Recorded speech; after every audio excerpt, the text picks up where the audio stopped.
이 넓게 돼 있어. 여기가 바로 대차례 그 자료에 보면은 그 개가록이라고 하는 자료가 있는데 그 자료에 보면은 여기 이제 대차례 마을이라고 나와요.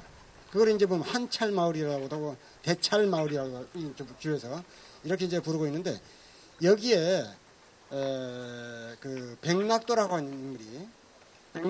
하는 인물이 그 어떤 자료는 도홍이라는 백도홍으로 나오는데 도홍은 그분의 자입니다. 자. 근데 그분이 뭐냐면은 여기 이제 인근 고을에 그 청장년들을 모아가지고 동학을 가르치고 이렇게 하면서 그 이제 동학도 만들고 그다음에 다시 각 고을로 내려 보내가지고 거기서 동학을 조직하게 만듭니다. 그래서 여기서는 그 1894년 여러분 다 아시다시피 3월에 호남 지역에서 동학도 동농민들이 봉기하죠. 그래가지고 관군과 싸우고 이렇게 하면서 하다가 나중에 이제 5월달에 전주 화약을 체결한 이후 소강 상태를 맞다가 9월달에 재차 봉기를 하게 되는데, 근데 그 당시에 저희 호남 지역에서 동학군들이 봉기했을 때 그 당시 어떤 소문이 나더랬냐면 이 지역이 뭐냐면 동학도들의 소굴이라고 하더라. 해서 그래서 이제 뭐냐면은 당시 진주진 영장 그 토포사 역할을 하는 건데 그 영장 박희방이 관군을 이끌고 와서 여기를 토벌을 합니다. 저 밑에 저기 여러분들 아시겠지만 저 밑에 계곡에서 이렇게 들어오는 입구에는 그 양수발전소 그 댐이 만들어진 거 아시죠? 아마 저기 옛날에 아마 오신 분들 거기 이쪽으로 그냥 바로 왔었는데 댐이 만들어지면서 이렇게 돌아와서 지금 우회에서 지금 터널로 해서 들어왔어. 그렇죠. 그랬는데 옛날에는 바로 들어왔었어요. 근데 그 입구에서 그 다음에 산 위쪽으로 이렇게 해가지고 그 포위를 해가지고 이 화공 불을 지르는 작전까지 해가지고 쓰면서 이제 이거 공격을 했던 거예요.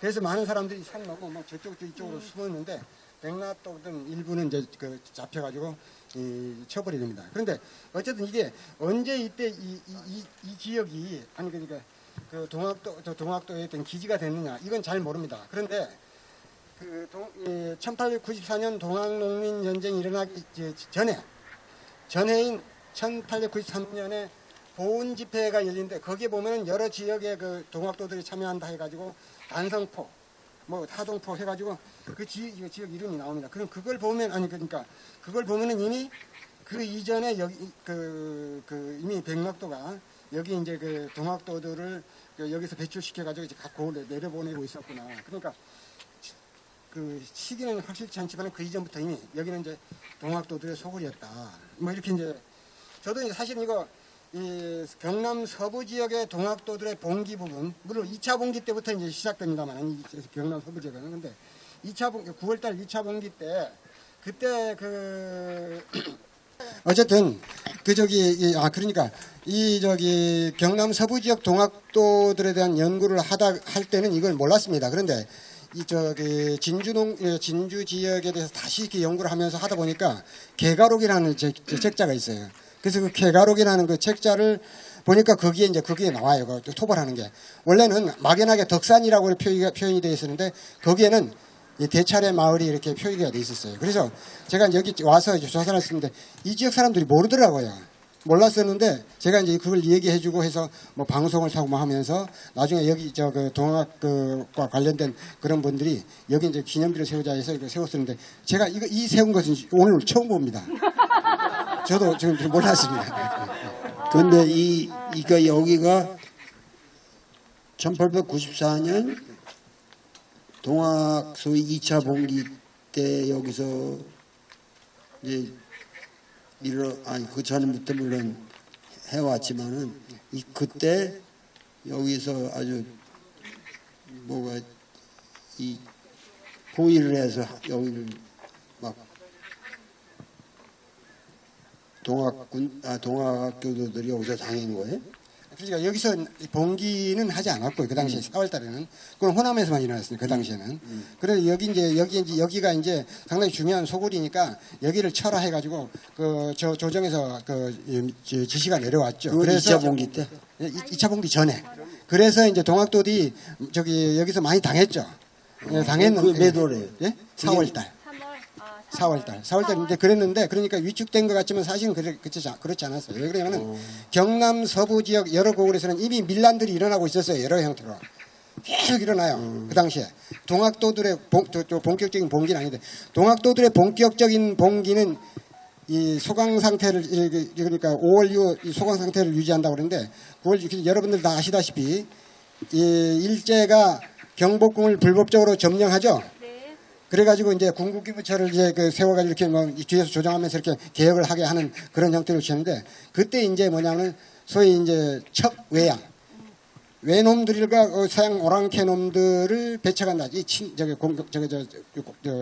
반대한다. 뭐 이런 뜻으로 해가지고 그걸 기치로 해서 원래 그 1차 봉기 때는 보국 안민이에요. 그러니까 전체로 이제 이제 조정에 대해서 이제 이 백성들을 너무 탐악하니까 거기에 대한 이제 저항 그리고 새로운 사회를 건설하겠다 하는 그런 걸 내세우는데 2차 봉기 때는 척외양입니다.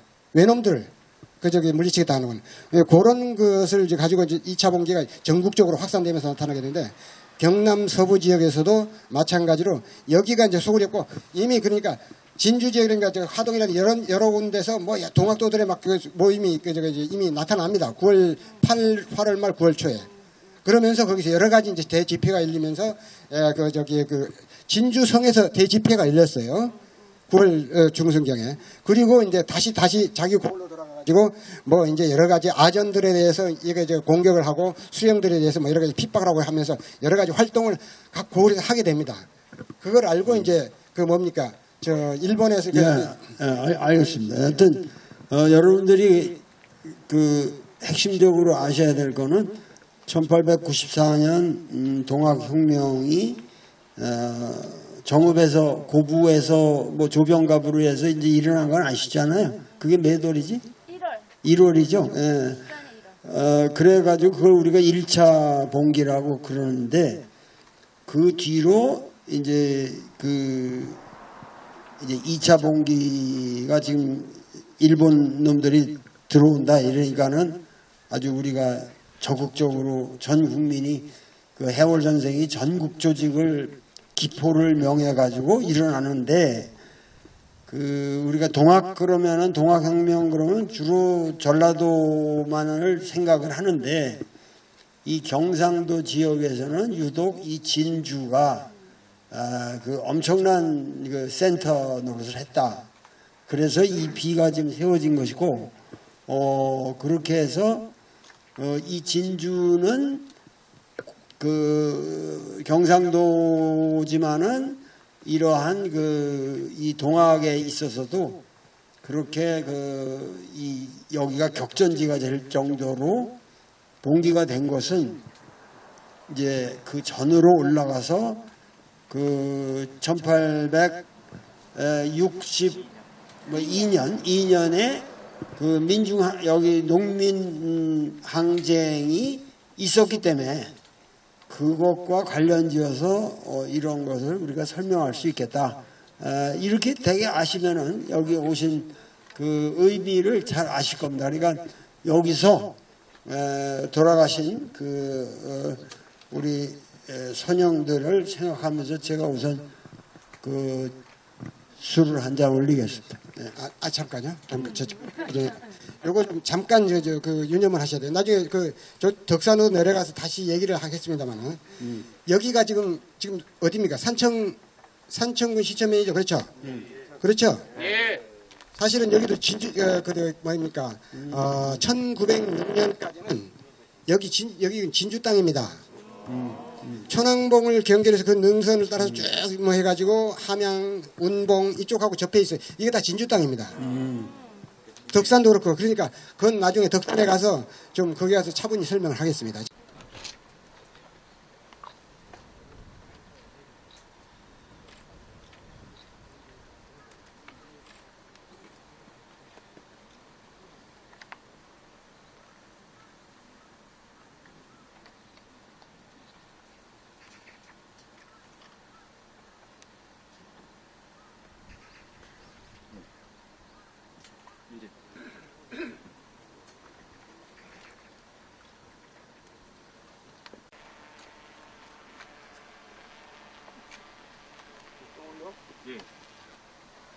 그럼 전체 재배를 하겠습니다. 예. 자, 1배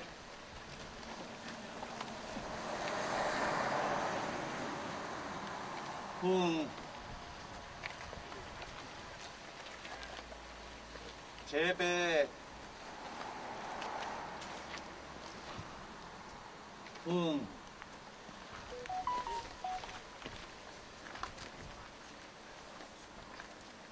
여기가 지금 산천제입니다. 그러니까 남명이 여기에 응가하면서 자, 학문을 정진하면서 이 저기 뭐야 이 제자들을 배출한 곳입니다.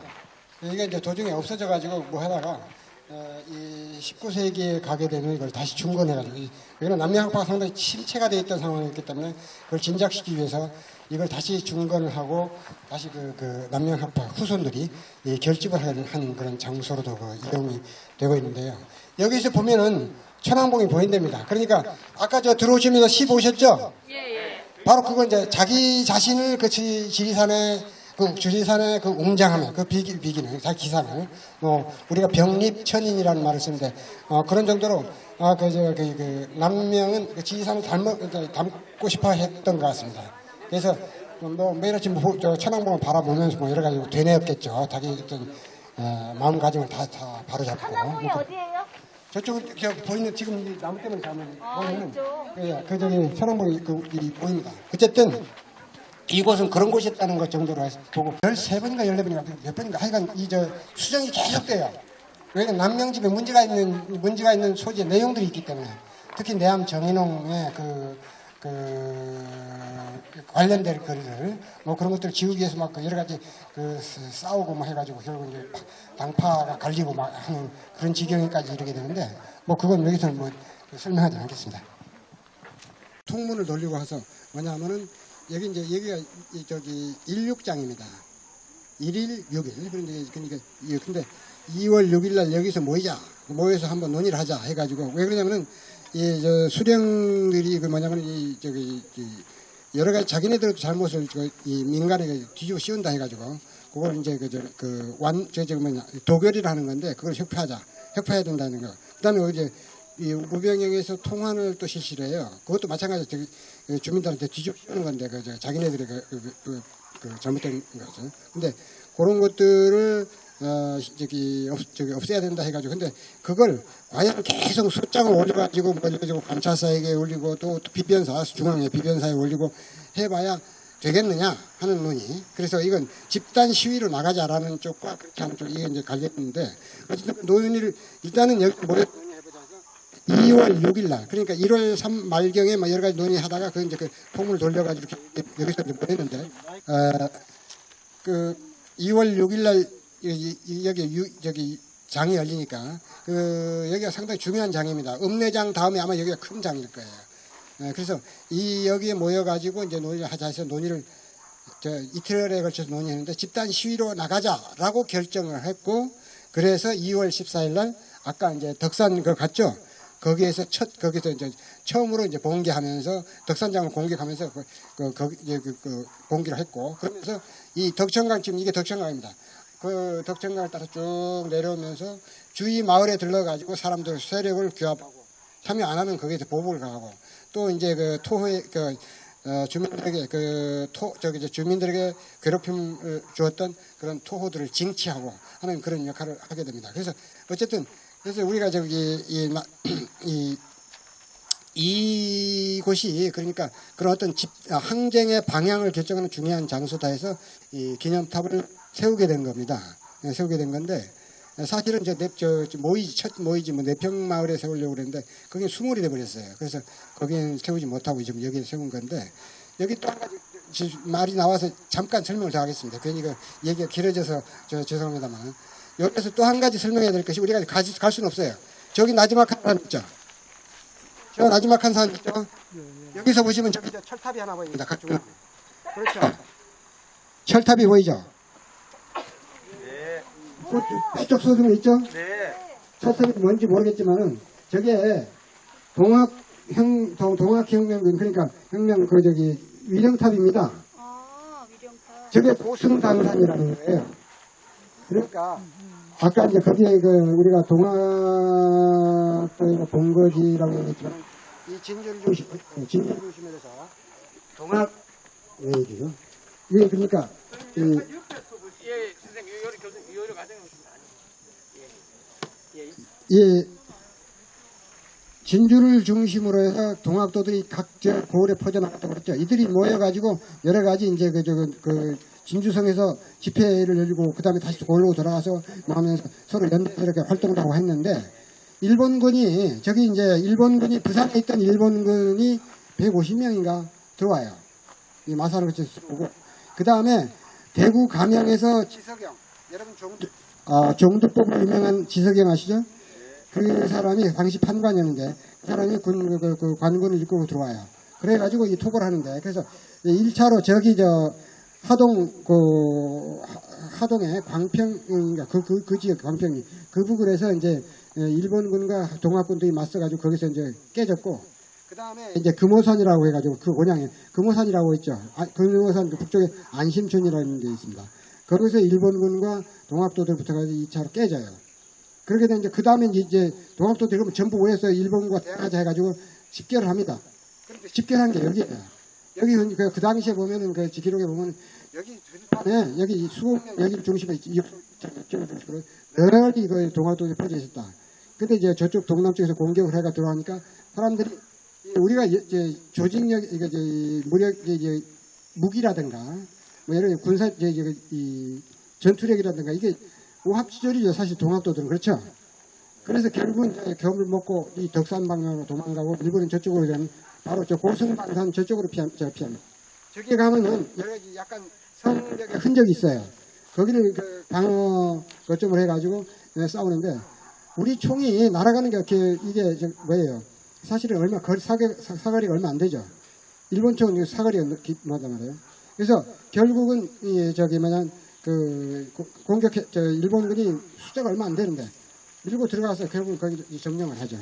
그때 이 전투 과정에서 일본군이 그걸 수고한 시신만 동학군 시신만 뭐 180여 구 정도 된다고 하는데 뭐 여기저기 또랑에 뭐 있고 시체가 있었던 것 같아요.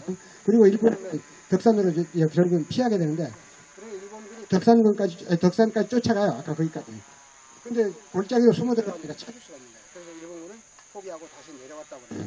그래서 저기 이제 상당히 여기서 많은 사람들이 죽었기 때문에 저기에 기념탑이 세워졌다. 쪽에 진주 밀란이라고 배운 거예요. 우리가 진주 밀란이라고. 근데 지금 이거를 진주 농민 항쟁으로 지금 부르고 있는데 하여튼 우리가 삼종의 문란이라는 거 들었잖아요. 그래서 터무니없이 세금을 받아 처먹는 거죠. 이거 당하는 사람들은 그 당시 농민인데 그 농민이 아니라 지금 같은 그 퍼센티지가 아니라 99%의 민중이 다 착취를 당한 거 아니에요. 그러니까 착취당하다 못해서 제일 먼저 19세기 중엽에 조직적으로 1862년에 봉기를 한 것이 이곳이란 말이에요. 진주란 말이에요. 그러니까 우리가 동학을 얘기하는데 이 동학하고 전혀 관계가 없는 거예요.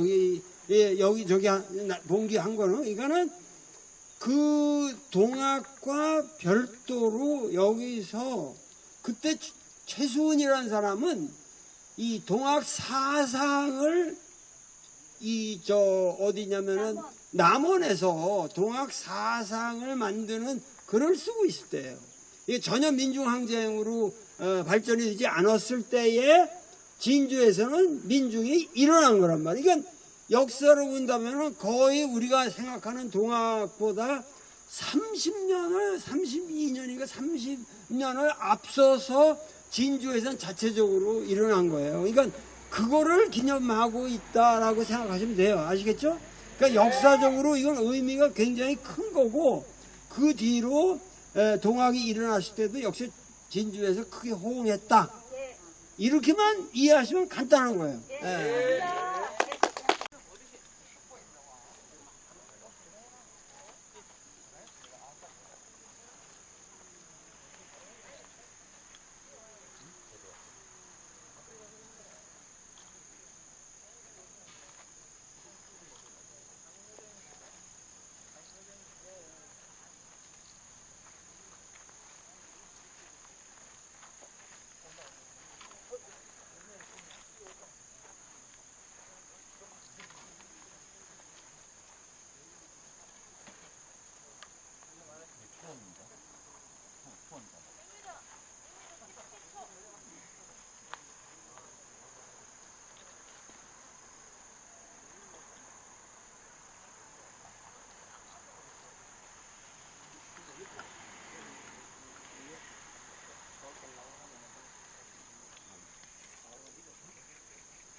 농민 환경에 참여했던 선조들의 구애라고 자청하고 있습니다. 진주 농민회 우리 회장님 모시고 아흔을 진행하도록 하겠습니다. 우리 회장님 다리가 좀 불편하셔서 정원 죄송합니다. 예, 정원입니다. 예, 다리가 불편하셔서 묵상을 하고 우리 나머지 참여하시는 분들은 재배에 예를 올리는 것으로 그렇게 진행하겠습니다. 네.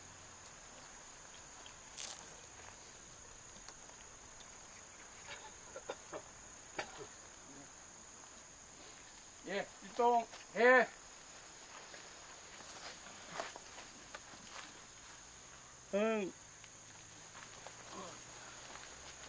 배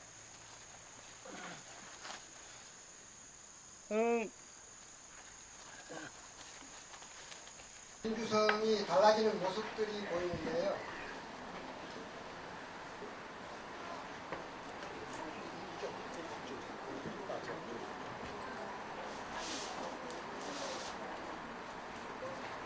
보이는 거거든요.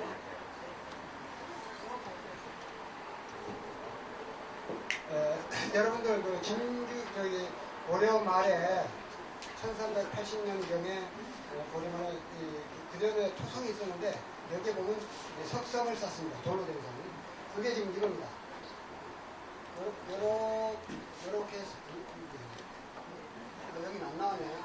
그 여러분들 그 지도 안내 집에 보면 여기 이렇게 돌아가요. 이렇게. 소리가 잘 안 들립니다. 여기 이렇게 돌아간다는 거예요. 그럼 약간 작아요. 근데 지금 여러분들 지금 현재 진주성은 요겁니다. 요거예요. 요거고요. 그런데 조선 초기는 여기서 이렇게 약간 이렇게 돌아가는 이렇게 되죠. 지금 여기는 안 그려지는데 여러분들 자료집에 보면 10페이지 제일 위에 있죠. 그거 있죠. 그 조선 초기성이라 해서 조그마한 거 있습니다. 그러다가 임진왜란 때 소위 임진왜란 때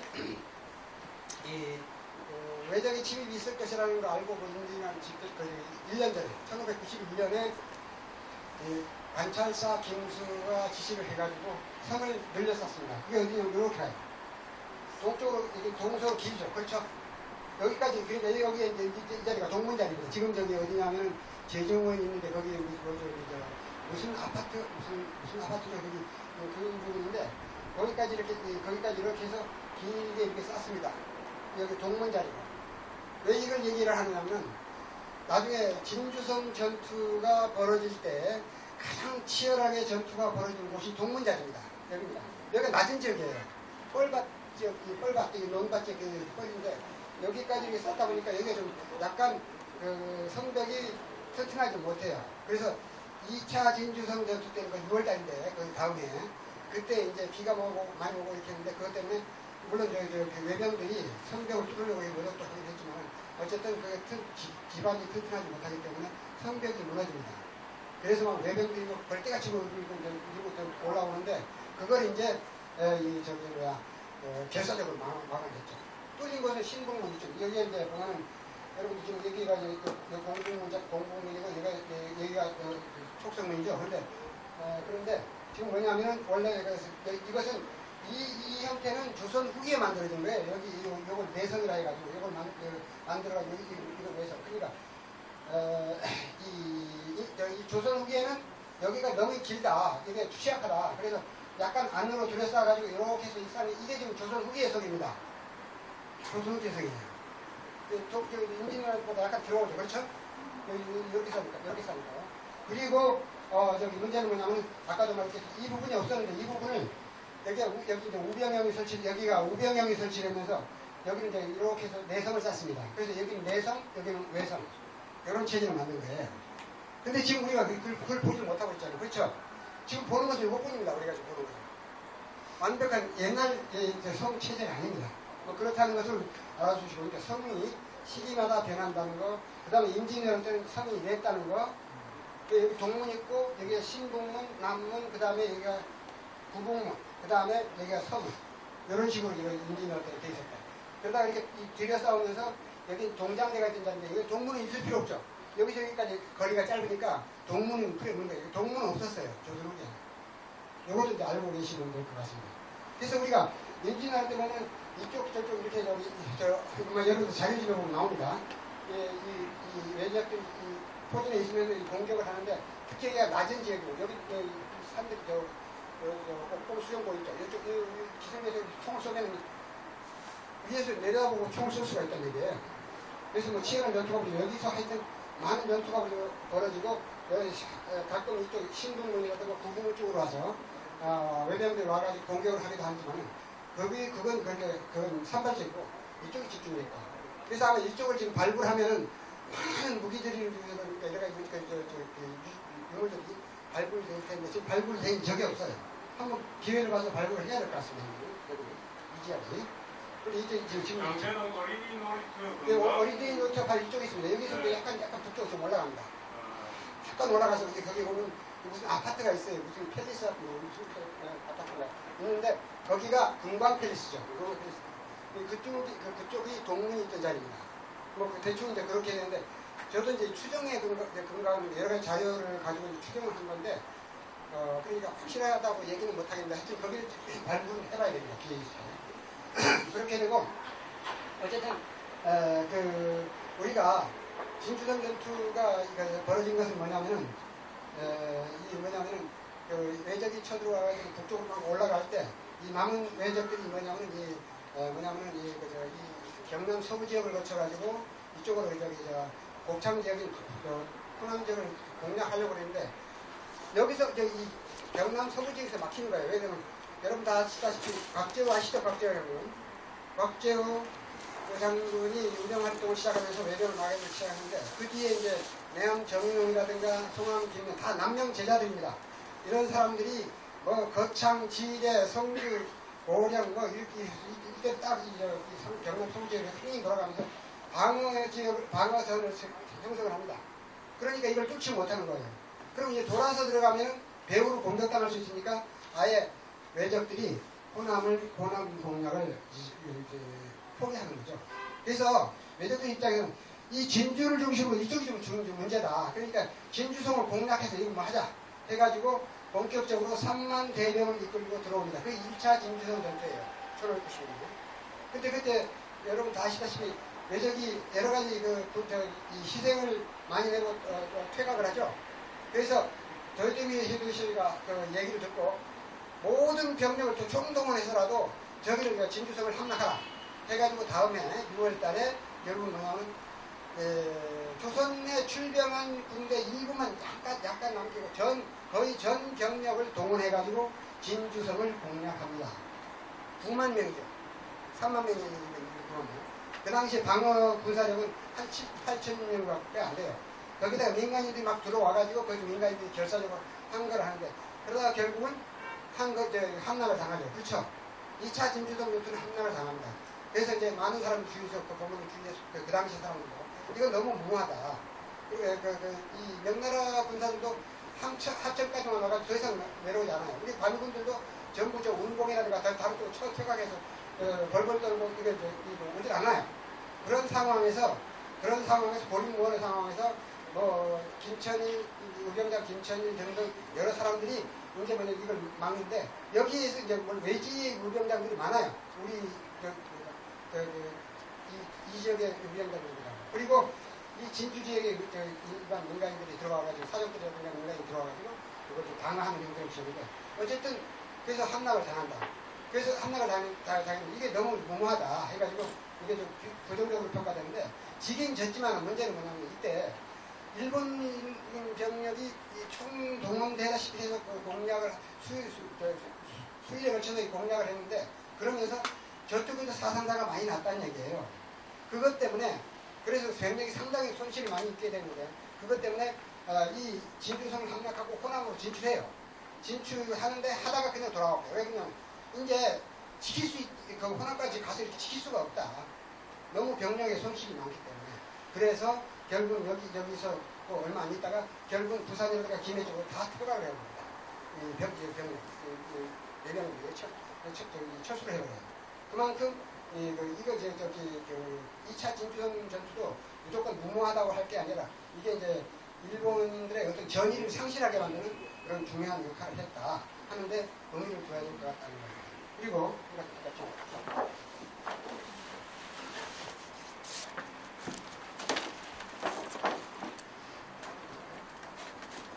이제 저 진주성도라 하는 게 있는데 이게 지금 현재 우리나라에 이거 다른 데는 이런 게 이렇게 많지 않아요. 근데 여기 저 진주는 뭐냐면 이 진주성도가 다양한 형태의 진주성도가 저기 한 20개 정도 남아 있어요. 20개 정도. 제가 이제 저 진주성 이야기라는 책을 썼는데 거기 보면 소개가 되고 있습니다. 그런데 여기 보면은 여기 조선 후의 진주성이에요. 여기 내성, 여기 이제 전체 내성, 여기 외성이고 내성인데 여기에 뭐가 있냐면 임진왜란 때 완전히 진주성이 함락된 다음에 완전히 이제 외병들이 허물어 버리는데 그게 이제 다시 진주성을 쌓게 됩니다. 아까는 여기 좀 이렇게 나갔다가 오는데 여기 안으로 들여싸가지고 여기 동장대가 있고 그다음에 여기 북장대가 있는 겁니다. 그런데 여기에 뭐가 되면 우병형이 들어서게 됩니다. 우병형이 들어서면서 처음으로 부임한 우병사 이수일이 이 성을 쌓은 거예요. 쌓아가지고 이런 모양을 갖추고 이게 조선 말기까지 이 형태를 유지합니다. 그래서 이제 근데 이제 아까 이제 농민군들이 이제 덕청을 타고 쭉 들어오면서 여기 평거에 이쪽에 있는데 이쪽에서 와가지고 이렇게 가서 여기에서 뭐냐면 시위를 합니다. 여기가 객사가 있고 여기 이 뭐가 있냐면 목사바나가 있는 겁니다. 여기 객사가 있고 근데 객사 남쪽에 이쪽에 광장의 형성이 있습니다. 여기 신부동입니다. 여기가 대사지가 있고 다리가 있는데 이 다리가 여기 이 광장의 형성이 여기에 217장 읍내장에서입니다. 여기에서 모여가지고 시위를 하면서 여기에서 우병사하고 목사를 붙들어 와가지고 여러 가지 밤새도록 번역을 치게 하다가 그 다음에 풀어줍니다. 새벽에 되면서. 그리고 이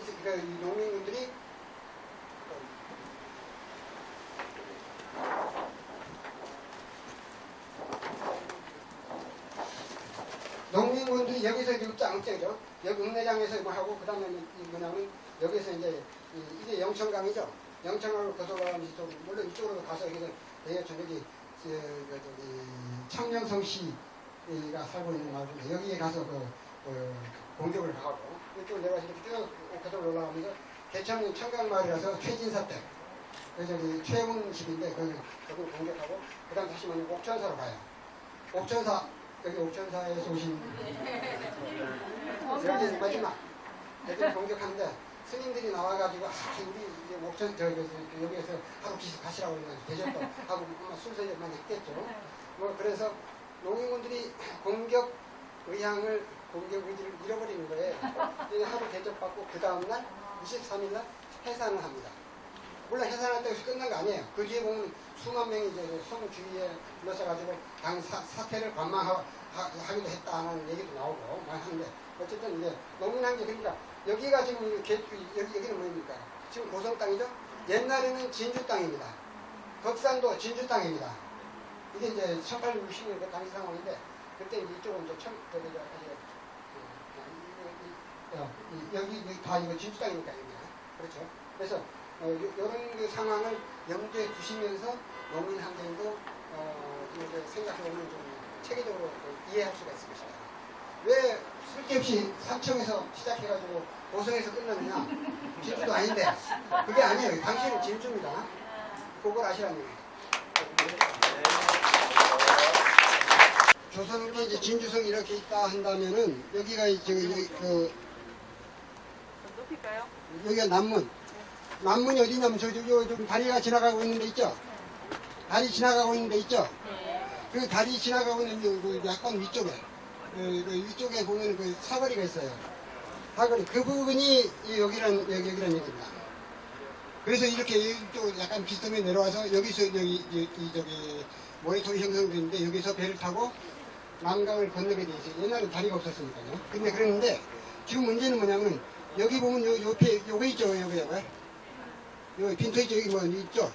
여기 성이 여기 낮은 지역이에요. 낮은 지역이 어디냐면 그 다리 근처 그 다리 저쪽 그 동쪽으로 그쪽으로 이건 낮은 지역입니다. 그 지역이 바로 여기에요. 여기에서 유계춘 등 세 분, 일국제인, 이수만, 이규제 이 세 분들이 여기서 효수를 당합니다. 사람들이 막 모아놓고 여기서 자 너희들 죄를 지으면 이렇게 죽는다 하는 걸 경종을 울려주기 위해서 왜냐면 여기에서 사람들이 많이 모인 자리에서 보이는 자리에서 참수를 하게 됩니다. 근데 거기까지 갔다 왔다 하기가 곤란하니까 그래서 지금 여기서 좀 그 자리가 보이니까 그 부분이라는 거 그게 이제 이 자리라는 것을 알고 계시면 될 것 같아요. 그리고 형평사는 이제 아마 이제 선생님이 지금 이제 저하고 이제 바톤 타치하기 위해서 오셨을 것 같은데 여기가 형평사 자리 지금 여기는 뭐냐면 외상자리 그러니까 여기가 지금 어디냐면 여기입니다. 여기. 여기도 이제 여러 가지 흔적들이 많이 남아있을 거란 얘기예요. 그래서 발굴을 했던 건데, 옛날 그 진주성 이렇게 이거 흙어가지고 있던 부분, 이 부분들이 이쪽으로 이렇게 나타나고 있어요. 그러니까 여기, 그 다리깨 그쪽이 저쪽, 이 아주 쉽게 이 파인 부분이 있어요. 그 파여 있는 부분. 그 부분이, 그 하얀 거물 있는 그쪽 부분이 아마, 이런 것들이 형성돼 있고, 거기에서 참수를 했을 것이다 이렇게 생각을 하시면 될 거고 저도 정확하게 위치는 알 수 없습니다. 지금 지형이 많이 변해버렸기 때문에 어쨌든 여기 외성다리다 여기는 저기까지 저기서 저 남문이 저기 다리가 있는 그 북쪽에 조금 사거리 그 부분에 남문이 있었을 것이다 라고 발굴한 사람들은 약간 보다 이쪽으로 서쪽으로 약간 내려와서 남문이 있다고 그러는데 제가 보기에는 그건 아닌 것 같아요. 왜냐면 요 뭐가 있냐면 요게 있어요. 여러분 다 알시겠지만은 이건 뭐라고 그러죠? 옹성 있죠? 옹성 있죠? 옹성이 이렇게 두르고 있어요. 근데 그거 흔적이 나타나질 않아요. 발굴하는데. 그래서 지금 조금 더 저쪽으로 파봐야 되는데 그럼 길이라든가 다리를 끊어야 돼요. 저기 다리 쪽을 막아야 돼. 그것 때문에 아마 하지는 못하고 있는 것 같은데 어쨌든 저 남문이 거기 있었고 그 저쪽 바로 저 동남쪽에 음포파이 이 지대가 낮은 지역이 있습니다. 그쪽에 그쪽이 효수 자리일 것이다. 그렇게 짐작. 그 정도로 하시죠 뭐. 깊이는 여러분들이 해주세요. 받은 김중섭입니다.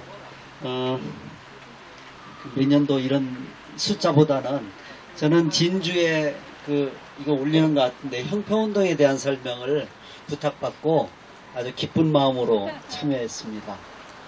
진주의 역사를 설명하는데 형평운동도 빼놓을 수 없는 것이라고 생각하기 때문에 그렇습니다.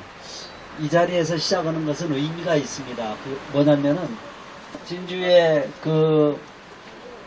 이 자리는 잘 아시는 바와 같이 진주 성 안입니다. 지금 현재는 내성에 성곽이 있어서 이것은 성 바퀴처럼 이해하는데 그게 사실은 오래전에 진주 성이 크게 있었고 그래서 김준영 교수님이 전문가시니까 잘 아시고 이 성 안에 형평운동 기념탑을 세웠습니다. 그게 30년 전인데 30년 전에 형평운동에 대해서 사람들은 잘 모르고 형평운동이 뭐고 하는 말을 참 많이 들었어요. 근데 제가 진주에 와서 제가 81년도에 진주 왔거든요. 꽤 오래됐죠. 그런데 어느 분이 저에게 진주에 가면 형평운동을 좀 알아보라고 하는 얘기를 듣고 정말 형평운동이 뭔가를 묻기 시작을 했어요. 탐문하기 시작을 했는데 의외로 진주 분들도 잘 모르시더라고요. 근데 어느 한 학생이 아주 성이 있는 학생이 자기 할머니한테 들었다고 하면서 감상호, 백정, 명절 인사 세 단어를 적어왔어요. 이게 퀴즈죠. 이것을 어떻게 연결해야 되는가 참 이해하기 어려운 그런 퍼즐이었는데 저한테는. 근데 나중에 보니까 이게 굉장히 중요한 의미가 있어요. 오늘 저하고 다니면서 이 세 가지를 풀려고 그럽니다.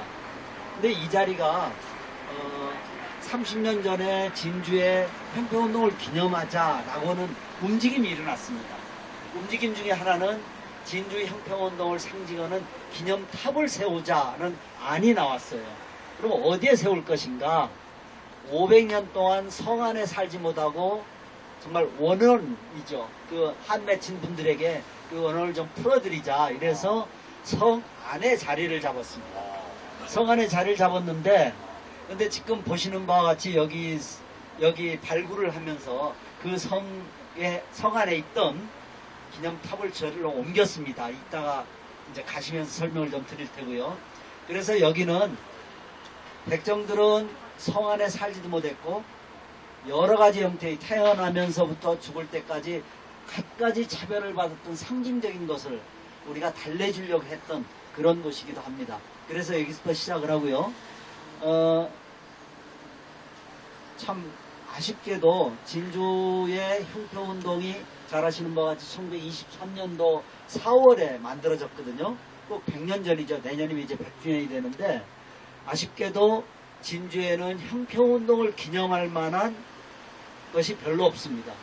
별로 없는데 제가 이렇게 자료를 찾고 형평사원들 후손들을 만나고 하면서 에피소드를 많이 이제 듣게 됐어요. 그 중에 하나가 조금 아까 강상호 선생님 얘기를 했는데 이 강상호 선생이라는 분은 일단 이제 묘지에 가보시면은 더 잘 설명드릴 수 있는데 그분 옆집에 정찬조라는 분이 계셨답니다. 근데 이분이 백정 출신이에요. 근데 제가 조사를 하다가 나중에 그분의 자녀를 만났어요. 그때는 진주 중앙시장에서 식육업을 하고 계셨어요. 제가 만날 때는. 그런데 그분이 옆집에 사는 강상호라는 사람과 교분이 있었겠죠. 근데 이 강상호라는 사람이 백정들의 처지를 잘 이해하게 됐으리라고 생각을 해요. 근데 하나 다른 점은 그분들이 이 안에 사셨답니다. 성 안에. 그 당시는. 이게 다 마을이었습니다. 그런데 돈 많은 백정들은 이미 백정 마을을 떠나서 일반 사람들이 사는 마을로 옮겨 살기 시작을 했습니다. 그랬을 때 일반 사람들은 엄청난 차별을 했겠죠. 여러 가지 형태의 차별이 있습니다. 그 차별을 하는 것에 이것은 마땅하지 않은 일이다 라고 생각을 해서 같이 백정 차별을 철폐하자는 일을 벌이기 시작하는 겁니다. 좀 정리를 하자면 형평사는 일본 역사를 잘 아시는 분들은 백정들과 비슷한 처지에 있는 불황민이 있습니다. 일본에는.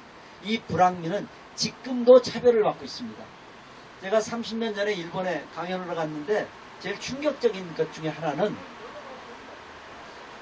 불황민이 이제 남녀가 교제를 했습니다. 교제를 하고 결혼을 하려고 했는데 이 남자가 불황민 출신이라는 걸 알게 됐어요.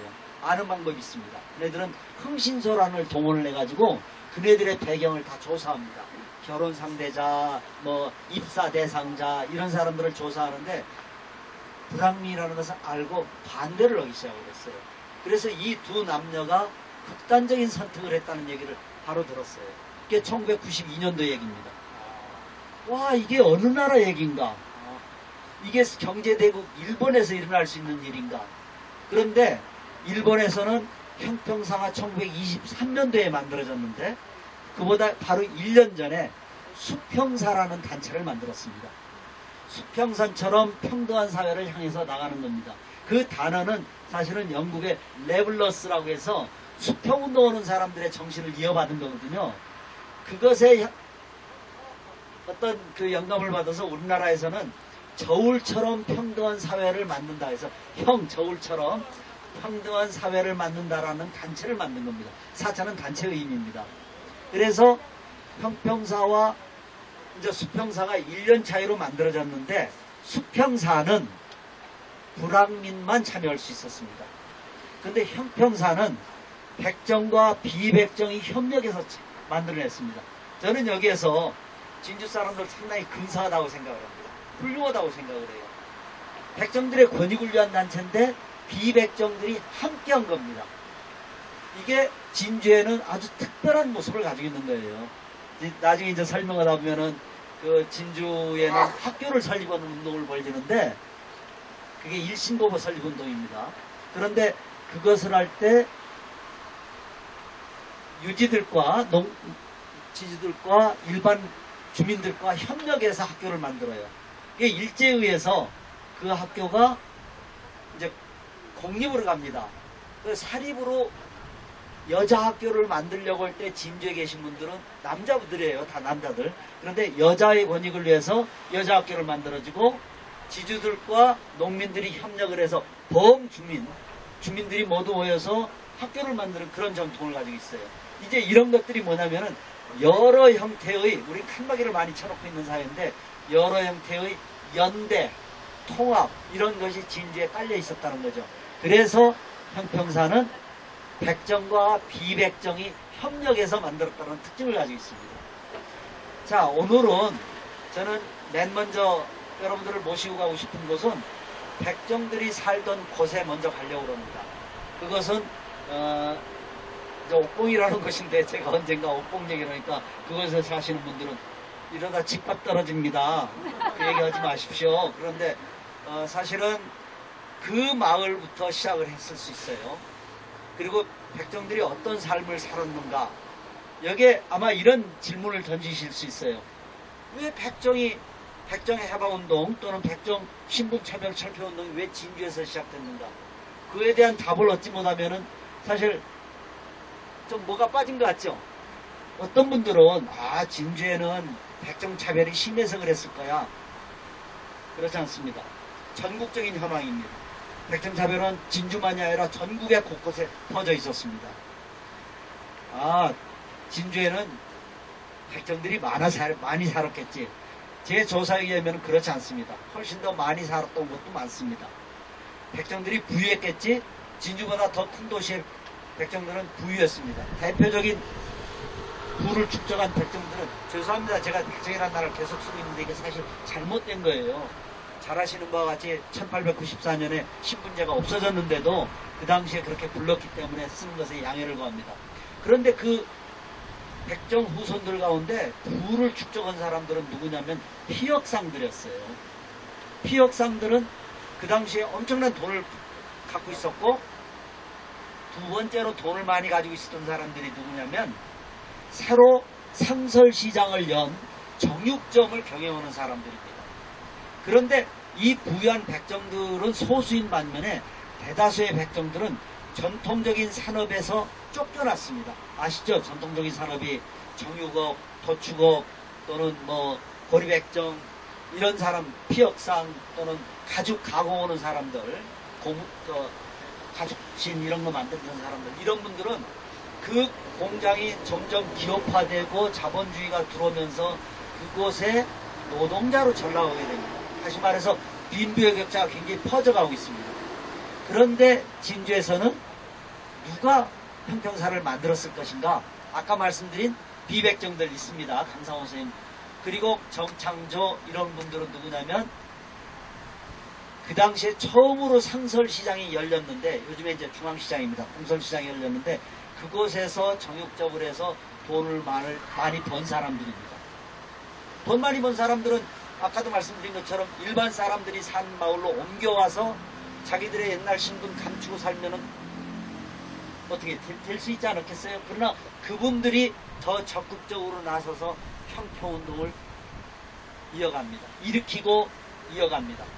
그래서 저는 두 가지 특징인데, 하나는 형평운동은 연대라는 것이 있었고 공동체 정신이 있었고, 물론 그 바탕에는 차별을 없애는 인권의 정신이 있었습니다.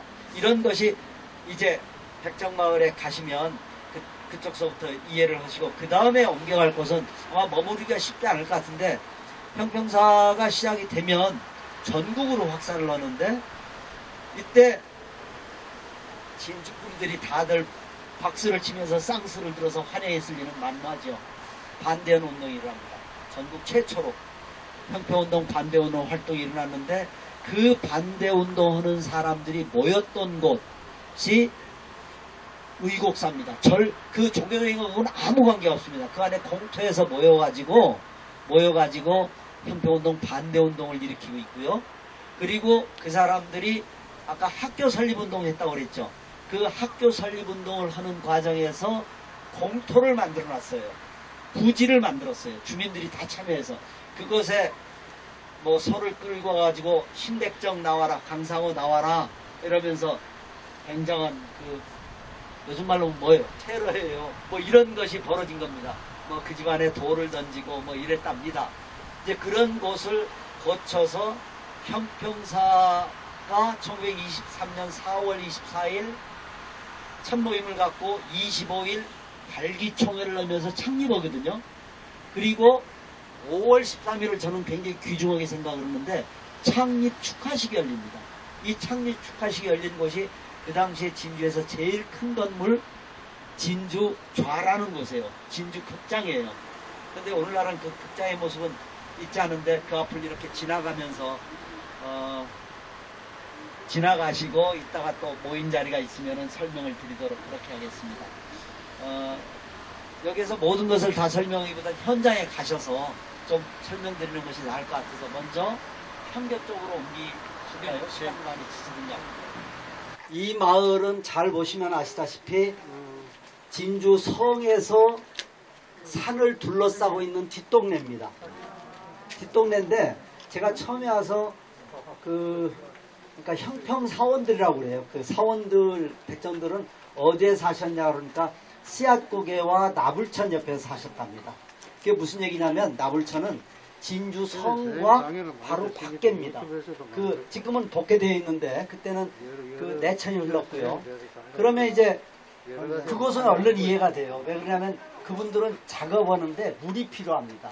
도축은 물이 필요한데 그러면 여기는 어떻게 되느냐 했더니 바로 옆에 수정동 옆으로 천이 흘렀답니다. 그러면 그러면 이해가 되는 거죠.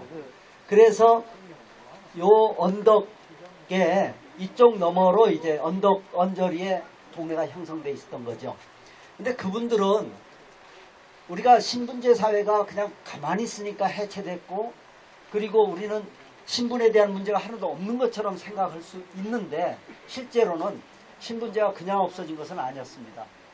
1894년도에 신분제가 없어졌는데 그 이전에 동학이 있었지 않습니까? 그리고 그 이전에 농민항쟁이 있었고 진주 지역에는 이런 경험들을 가지고 있었던 거죠. 근데 저는 그 영역은 김준영 교수님 와 계신지 모르겠는데 전문가 앞에서 제가 얘기하기가 그렇고 그러면 백정들은 어떤 경험을 가지고 형평사를 만들었을 것인가 하는 것이 저의 질문이었습니다. 아까 말씀드린 대로 진주에 백정들이 더 많이 살았다거나 그분들이 더 많이 차별을 받았다거나 그분들이 더 부자였다거나 하는 근거는 없습니다. 다른 지역 비교해 보면 훨씬 더 곳곳에 많이 있습니다.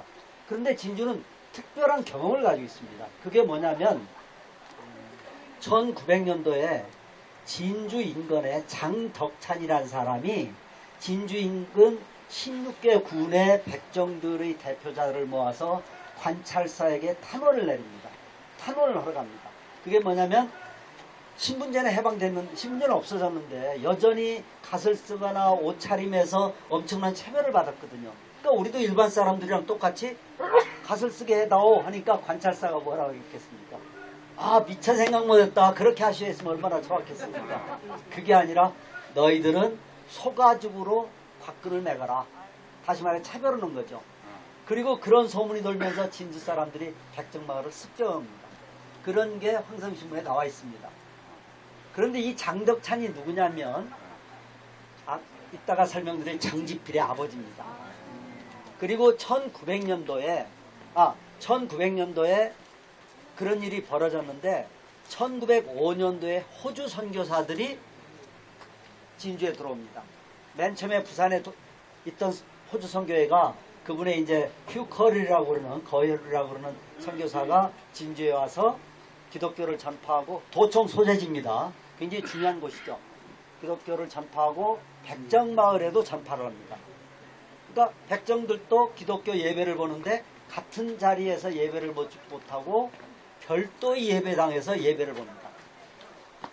그러다가 1909년도에 한 10년쯤 흐른 거죠. 1909년도에 그 다음 거예류 선교사가 안식년을 이제 보내기 위해서 호주로 돌아간 사이에 나대벽이라는 라이언이라고 하는 나대벽 선교사가 왔는데 가만히 보니까 가까운 두 곳의 예배를 보고 있다. 이것은 하나님 뜻과 어울리지 않는다. 이렇게 생각을 한 겁니다. 그래서 동성 예배를 하게 됩니다. 그러니까 일반 성도들이 그 당시에 기독교인들은 깨인 사람들이었겠죠. 그런데도 불구하고 선교사님 저 쌍꺼들하고 같이 예배 볼 수 없습니다. 이래서 거부하는 일이 벌어집니다. 그래서 큰 파란이 일어나요. 그게 진주교의 역사에 기록되어 있습니다. 그런데 그 선교사들이 저는 이제 그때 자료만 보고 이게 분란이 일어났구나. 서울에서 일어난 일과 비슷하구나. 서울에서도 그런 비슷한 일이 일어났었습니다. 사무엘 무어 목사님이 선교는 이제 그런 곳에서 벌어졌었는데 진주에도 그랬나 보다 했는데 진주는 이전에 왔던 선교사들이 양측을 설득을 해서 화해했다는 기록이 있습니다. 그러니까 경험이 조금 더 나아진 거죠. 평등사회에서. 그러다가 1910년도에 서울에 도수조합이라고 하는 것이 백정들 내 그 직업이었던 도수조합을 만들었는데 진주의 경남에 지부를 만드는 활동이 벌어집니다. 그 일을 누가 하냐면 장지필이라는 사람입니다. 아까 말씀드린 장덕찬의 아들입니다. 그래서 진주에 이제 1923년도에 경험이 이제 뛰는데 1919년도에 진주에서 3.1운동이 벌어지는데 다른 지역의 3.1운동 3월 1일날 전국이 쫙 시작된 거 아니라는 건 뭐 누구나 다 알 수 있지 않습니까? 3월 1일날 서울을 비롯해서 7군데에서 3.1운동이 일어나요. 근데 그 전에 기독교 계통 분들이 대구에 와서 마산에 와서 우리 만세시 준비하고 있는데 합시다 하니까 이분들께서 지도자들이라고 하겠죠. 그분들은 우리 아직 형편이 안 됩니다. 이래서 거부해요. 그런데 보니까 3월 1일 날 서울서부터 시작돼서 3월 11일 날 부산 도로를 따라서 시위가 확산되어 갑니다. 3월 18일 날 진주에서 시작됩니다. 그런데 진주는 특별한 경험을 가지고 있어요. 기생들도 앞장서고 거린들도 앞장섭니다. 아까 말씀드린 제가 연대와 이 사회적 그 결속력이라는 게 대단하다는 걸 보여주는데 그래서 그 뒤에 3.1운동을 주동했던 사람들은 감옥에 갔다 옵니다. 갔다 온 사람들 또는 가지 않은 경험자들은 무엇을 하냐면 다양한 형태의 사회운동을 시작을 합니다. 그게 처음에 청년운동이고 소년운동이 전국 최초로 일어납니다. 그리고 1922년도에는 전국 최초의 소작인 대회가 진주에서 열립니다. 그래서 소작운동이 전국으로 확산되는 기폭제 역할을 합니다. 이런 경험들이 쌓이면서 다시 말해서 3.1운동을 경험한 사람들이 깨어있는 의식 있는 젊은이들 중심으로 여러 형태의 사회운동을 벌이고 있죠. 그런 와중에 1923년도에 형평사가 만들어집니다. 그래서 형평사가 만들어진 배경에는 조금 아까 설명드린 진주의 역사적인 경험도 있고 진주 백정들이 경험을 가지고 있었던 거죠. 깨어서 단체로 탄원도 하고 또 마을 습격도 당하기도 하고는 아픈 역사를 가지고 있고 기독교가 들어와서 평등이라고는 그분들 편대로 하나님 아래 똑같은데 하나님을 기쁘게 하는 일이 이것인데 라는 의식을 가지고 그분들이 이제 평등 사상을 받아들이고 하는 역사가 여기에선 계속 흘러내리죠. 그런데 저는 그 진주의 젊은이들, 깨어있는 사람들, 지식인들, 그런 사람들과 또 하나는 아까 이제 학교 설립운동도 말씀드렸는데 진주의 지주들도 깨어있는 의식을 가지고 있었다는 거죠. 그러니까 그게 집단 간의 대립으로만 나타난 것이 아니라 서로 연대하고 서로 결속하는 그런 일들이 있었다는 거죠. 그런데도 불구하고 이제 앞으로 가시면서 보셔야 될 부분은 형평사가 아까 말씀드린 대로 비백정들, 백정들 협력해서 만들었습니다. 비백정들 가운데는 지주들의 아들, 딸들도 있고 교육받은 사람들도 있습니다. 백정들 가운데는 대표적인 사람이 아까 장지필, 이 사람은 원래 의령 사람인데 메이지대학, 명치대학을 나왔다고 그래요. 근데 그 기록을 본인이 그렇게 설명을 하는데 가서 학교를 졸업하지 못하고 그 당시에는 학교 졸업하지 못하는 경우가 왕왕 있으니까요. 학비 문제라든지 등등. 그래서 귀국해서 그분이 신문에 나온 얘기입니다. 귀국해서 총독부에 취직을 하려고 보니까 나에게 도안이라고 그러는 호적에 기록이 되어 있어서 더 못했다. 근데 이분은 제가 최근 자료를 보면서 이분은 진주에서 형평사를 만드는 움직임이 있다는 것을 듣고 열심히 이쪽으로 와서 참여하게 된 것 같아요. 그러니까 진주에는 3.1운동을 경험했던 강상호를 비롯한 사회운동가들, 직업적 사회운동가라고 저는 이름을 붙인다마는 사회운동가들, 그리고 새로 상설시장이 만들어진 진주 공솔시장, 상설시장에 정유법을 하는 정육점을 개설한 부유한 백정들, 이분들이 협력을 해서 단체를 만들기 시작하는 움직임이 벌어진 거죠. 1922년 겨울부터 1923년 봄에 이르러서 그때 장지필도 거기에 참여하게 됩니다. 그래서 일본의 수평사가 만들어지는 데는 일본의 교토에서 이제 수평사 전국대가 창립대가 열리는데 전국의 불황민 대표들이 모입니다. 1000명이 모이는데 진주는 70명 발계. 저는 4월 24일 날을 굉장히 의미 있게 생각하는 것은 백정들이 공식적으로 몇십 명이 모여서 공개적인 회의를 한 건 처음이에요, 역사상. 그리고 25일 날, 4월 25일 날 발기 총회를 엽니다.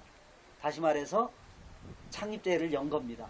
이때 창립대회 결정 을 여러 가지 하는데 그중에 규칙도 정하고 주지라고 그러는 선언문을 채택을 하고 뭐 공평은 사회의 근본이요 애정은 인류의 본량이라고 그러는 첫 줄로 시작된 아주 의미 있는 이건 이제 저쪽 평평동 기념탑 가서 좀 더 설명을 드릴 수 있을 겁니다. 그리고 그때 전국으로 확산될 것을 결정을 합니다. 이분들이. 그리고 대표자들이 3남 지방을 순회합니다. 그래서 그 순회해서 각 지역에서 형평사 분사가 만들어지고 이렇게 돼요. 그리고 5월 13일 날 창립대회를 진주에서 다시 여는 겁니다. 그래서 형평운동은 시작하자마자 전국으로 확산돼요. 조직 하나 만드는데 굉장히 어려운 거 아시잖아요. 80개가 만들어집니다. 첫 해. 그런데 그렇게 된 배경에는 여러 가지가 작용을 할 때 첫 번째는 백정들의 열렬한 지지입니다. 근데 이 백정들은 결혼으로 굉장히 가까운 관계를 가지고 있어요. 혼인으로. 자기들끼리만 결혼해야 되니까. 두 번째는 직업으로. 특정한 직업에 종사했습니다. 그리고 세 번째는 지역으로. 특정한 지역에서 따돌림 받으면 살아야 됐습니다. 그래서 이분들은 이쪽에 살았던 겁니다. 그런데 만약에 백정들만 열심히 뭉쳤다고 될 것인가 저는 조금 의구심을 가지고 있습니다. 왜 그러냐면 3.1운동 이후에 전국에 확산된 사회개혁의 분위기 이게 독립만은 아닙니다. 3.1운동 만세 시위는 물론 독립 있죠. 독립 플러스 사회개혁, 사회혁신 새로운 사회를 근대사회로 나아가겠다는 분위기가 전국으로 확산되어 가고 있죠. 그러니까 교육운동도 일어나고 여성운동도 일어나고 소년운동도 일어나고 농민운동, 노동 막 일어나기 시작하는 겁니다. 그때 형평운동도 사회운동의 일익을 차지하게 된 것이죠. 이 두 세력이 각 지역에서 협력을 하면서 형평운동은 굉장히 빠르게 확산하게 됩니다. 저는 그 확산의 그 분위기는 그 시대를 설명한다고 생각을 합니다. 그것은 조선의 전통사회, 신분제 사회에서 극복하고 평등으로 나아가는 사회의 분위기라는 거죠. 자, 여기에서 오늘 몇 시까지죠? 원리주의만 얘기하고. 네네. 그래서 여기서 이제 가시면서 이 언덕을 넘어가면 오른쪽에 복례 초등학교가 있습니다. 제가 버스에 설명을 못 드리는데 이 복례 초등학교가 강상호 선생의 아버지가 강재순이라는 분인데 이따 묘지에 가서 좀 설명을 하겠습니다만 그분이 사립학교를 열었는데 그게 나중에 공립화합니다. 그 공립학교가 이 학교입니다. 그리고 이제 좀 더 내려가면 진주 교회 앞을 지나가게 되나요? 네, 진주 교회가 바로 그 동성예배 거부 사건이 일어났던 그 자리는 아닙니다. 일로 이제 옮겨와서 큰 교회를 지금 있던 진주 교회가 그런 의미를 가지고 있고요. 그리고 의곡사 올라갑니까? 어려운가요? 아니요. 그러면 그 가까이에 진주 교회 바로 가까이에 의곡사라는 절이 있는데 아까도 말씀드렸지만 종교적인 이유는 하나도 없고 시내 가까이에 공터에서 모여서 농청은 농민 대표 모임입니다. 거기에서 모여서 형평운동 반대운동을 벌리는데 그때 그네들이 결의한 사안이 소고기 사 먹지 말라. 그 다음에 두 번째는 진주 노동의 청년의 사람들이랑 그 사람들이 형평사하고 관계를 맺는 거 못하도록 만들자. 그리고 새로운 백정, 신백정이라고 할 수 있는 사람들 박멸하자. 이런 내용 비슷한 것들이 거기서 결의되고 했던 겁니다.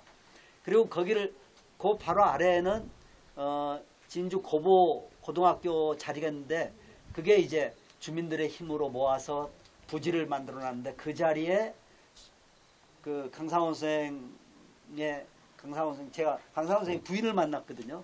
강상원 선생이 결혼을 이제 몇 번 했는데 근데 그분으로부터 들은 얘기가 그 부지에 속 끌어놓고 사람들 끌어다가 새벽쯤 나와서 소 잡아라 뭐 그 마을 사람들이 자기 집에 돌 던지고 그래서 다 피신했다 뭐 이런. 근데 여기에서 끝났으면 전처럼 형평운동은 계속되지 않았을 텐데 형평사회에서는 단호하게 대항하기로 결의하고 결사대회를 조직을 합니다. 그래서 갈등이 이렇게 진행되는데 그 갈등을 중재한 것이 진주 노동공제 사람들입니다. 진주 청년의 사람들입니다. 그래서 그 당시에 진주 청년회는 사회운동의 집회장소였어요. 형평사가 발기에도 열렸고 기성에도 열렸고 발기총회도 열렸는데 바로 청년회관입니다. 그게 진주분들은 아시겠지만 갤러리아 백화점 뒤편에 있는 옛날 YMCA 자리라고들 추정하고 있는데 이게 워낙 도로가 다시 만들어졌기 때문에 정확하게 하기는 어렵다고들 그래요. 그러나 그 지역에 있고요. 그리고 좀 더 내려가다 보면 진주 극장 자리를 통과하게 됩니다. 그게 아까 말씀드린 창립 축하식이 열렸던 곳입니다. 거기까지 보시고 그 다음에 이제 형평운동 기념탑에 가서 쓰는 건가요? 네. 그러면 형평운동 기념탑에 가서 제가 설명을 좀 더 드리도록 하겠습니다. 바로 진주 성 그 동문 앞에 있었는데 그곳을 발굴하게 되면서 이제 옮기게 됐죠. 그래서 일로 옮기게 됐는데 이 형평운동 기념탑을 만들게 된 연유는 이렇습니다. 1993년도에 형평운동 70주년을 맞이해서 진주에서는 형평운동에 대한 연구는 하고 있었지만은 시민들이 별로 모르고 있었어요.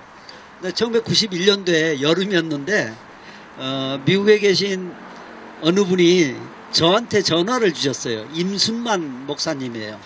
근데 제가 전화를 딱 받는 순간 백정에 대한 글을 쓰신 분, 아까 말씀드린 세무얼모 목사를 연구하신 분, 그래서 얼른 알았어요.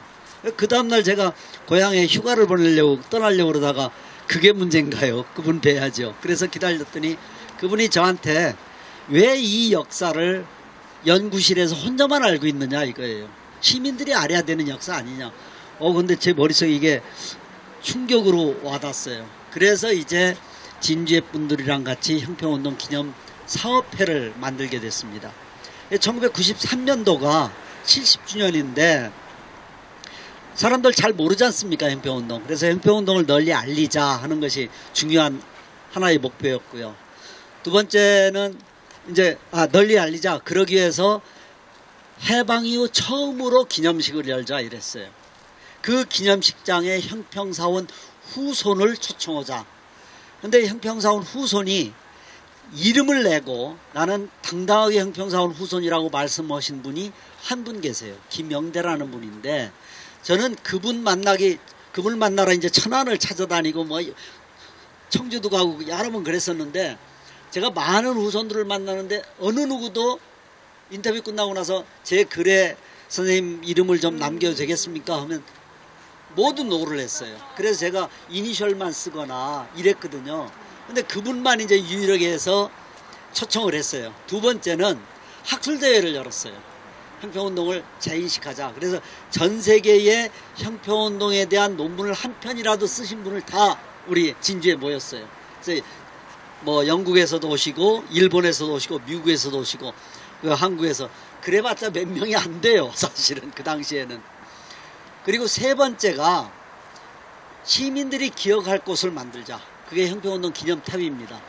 형평운동 기념탑을 만드는 과정에서 이것은 시민들의 모금운동을 통해서 만들자 이렇게 된 겁니다.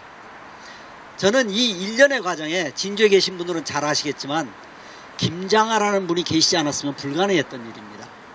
이분의 리더십에 의해서 이분이 하신다는 일에 많은 시민들이 흔쾌히 동참을 해주셨어요. 그래서 이걸 만드는데 1,500명 이상이 참여했습니다. 단체 50명 정도가 50개 단체가 참여하고 그리고 이제 모금운동이 이제 미국에서도 일어나고 일본에서도 일어나고 한국에서도 일어나고 물론 진주가 중심이 되었고 그런데 부족한 건 물론 김장한 선생님이 되시고 이 탑을 만드신 분은 심정수라는 분이에요. 심정수라는 분은 아마 그 심산 김창숙 선생 상을 만드신 분이에요. 그 다음에 서울에 이런 민중예술가 쪽으로 오랫동안 활동하신 분이에요. 그래서 이걸 만드셨는데 조형물을 처음에 가져오셨어요. 가져왔는데 이게 무슨 뜻이냐 이러니까 자유와 평등, 저쪽에 형평의 정신이라 해서 멀리 이게 영원한 것이다 이런 개념을 설명해 주시더라고요. 근데 처음에 만들 때는 저 탑 밑에 이 돌이 없었어요. 없어서 그냥 이렇게 쭉 하늘로 뻗어 올라가는 것처럼 됐는데 원래 있던 자리에 지반이 약해서 그런지 이게 흔들거린다고 그러는 연락을 받은 거예요. 그래서 제가 외국에 가 있었을 텐데 그래서 얼른 그 밑에 돌을 고이는, 그래서 좀 이렇게 비상하는 듯한 모습이 조금은 사라지게 된 아쉬움이 있습니다. 그리고 또 하나는 이게 이제 평등의 문이라고 하는 개념을 형상화하신 거예요. 평등의 문은 이제 그 어두운 달밤에서 이제 나와서 밝은 빛으로 나가는 것이죠. 그런데 처음에 두 분을 남녀 평등의 개념으로 하셨는데 나상을 처음에 저는 이거 진주 보수적인 동네에서 이거 자신 없다고 그랬더니 이렇게 옷을 입혀서 해주셨어요. 그게 더 원초적이지 않은가 하는 생각을 하면서도, 그래서 그분이 하고 저쪽에는 원래는 저게 이제 설명하는 문구가 있고, 그리고 저기는 사람들이 쉬는 공간입니다. 사람들이 쉽게 쉬고 앉아서 얘기하고 그러는 공간으로 설명해 주셨어요. 그리고 저게 이제 글씨가 있는데, 글씨는 솔매 천감령 선생이라고 진주에 이름난 서예 하신 분이에요. 근데 저희가 서예가를 선택하고 또는 조합가를 선택을 할 때 제일 경계한 것이, 우리는 지연이나 무슨 학연이나 이런 거 따지지 않고 뜻을 존중하자 이랬어요. 그래서 그 심정 선생도 이게 값으로 매기는 게 아니라 얼마 가지고 있어, 모금도 언돈이 요거밖에 없습니다. 그러니까 알았습니다 우선 이렇게 해주셨는데, 지금도 저는 고맙게 생각을 하죠. 그분들 찾아다니고 글씨 써주신 분도 마찬가지고 이런 연입니다. 그런데 사실 만약에 이것이 없었다면 진주에서 형평운동을 기억할 만한 곳이 어디 있을까요? 사실 없더라고요. 그래서 이것을 원래 있던 자리에 있으면 더 의미 있다고 생각을 합니다. 원래 조각하시는 분들은 이 형상을 보고서 주위 환경을 이런 걸 다 따져서 만들어 놓으셨을 텐데, 거기는 500년 동안 차별받았던 백정들의 원혼을 달래주는 그런 의미를 담고 있었는데, 그때 제가 기억나요. 그때 진주시장 하시는 분이 백승두 시장님이신데 아주 저는 대단한 분이라고 생각을 해요. 많은 분들이 노 하는데 제가 설득하러 갔죠. 공청회라는 거 형식적으로 하는데 500년의 원혼을 우리가 달래드립시다. 근데 어떤 분이 왜 그 좁은 데로 가느냐, 이 넓은 데 이 강변에 얼마나 터가 많으냐 이래요. 근데 이 터가 난지 저 터가 난지 저는 확실하게 압니다. 여기 사람이 안 옵니다. 특별한 일이 있잖아 여기까지 자주 오지 않아요. 그러나 거기는 바로 척송에서 나오면 있고 동네 아이들이 놀고 있고, 지나가면서 보면은 형평운동은 그런 것이어야 된다라고 생각을 한 거죠. 이제 그랬는데 지금은 불가피하게 그 자리에서 발굴을 했는데, 거기에서 뭐가 나왔냐면 조선시대의 석성이 나왔습니다. 150m 정도. 성곽을 쌓는 모습이 거기에 있었어요. 이건 정말 놀라운 거라고 저는 생각을 합니다. 모래로 계속 홍수가 나면 쌓았던 것이 옛날에 우리 선조들의 삶의 모습을 그대로 보여주면서 진주는 1300년 동안 도읍이었다, 큰 고을이었다라는 걸 보여주고 있죠. 그리고 이거 있던 자리, 이게 이제 밑에 파질 않는 구조물입니다. 팠으면 큰일 날 뻔했어요. 고려시대 토성 흔적이 나왔습니다. 그리고 그 옆에 신라시대의 대수구가 나왔어요. 그러면 진주성이 얼마나 아주 값진 타임 캡슐이 열린 것 같은 신라시대부터 지금까지 사람들이 살던 큰 고을이었다라는 걸 보여주는 것이지 않습니까? 이제 그래서 그런 아쉬움은 있지만 저게 좀 잘 만들어졌으면 좋겠다는 생각입니다. 제가 다른 얘기를 길게 하면 좀 그럴 것 같고, 자, 그런 상황에서 이 형평운동 기념탑이 만들어졌고, 이 기념탑은 형평운동의 역사를 이해하고자 하는 사람들이 꼭 거쳐가는 곳이 되었습니다. 지금은 좀 덜하지만은 일본의 브라케바 운동하는 사람들이 수평사와 형평사의 국제적인 연대 정신을 살려가지고 그래서 굉장히 많이 방문을 했어요. 그리고 일본에는 수평사 박물관도 있고 오사카에는 인권박물관도 있고 그런 것처럼 나라현에 가면은 수평사 박물관이 있는데 그 앞에 그 인권의 후르사또 고향에 오신 여러분을 환영합니다라고 써붙여 놓고 있어요. 그럴 정도로 이것이 진주가 인권운동의 효시, 출발지라는 걸 보여주는 상징적인 조형물이 됐다고 저는 생각을 합니다.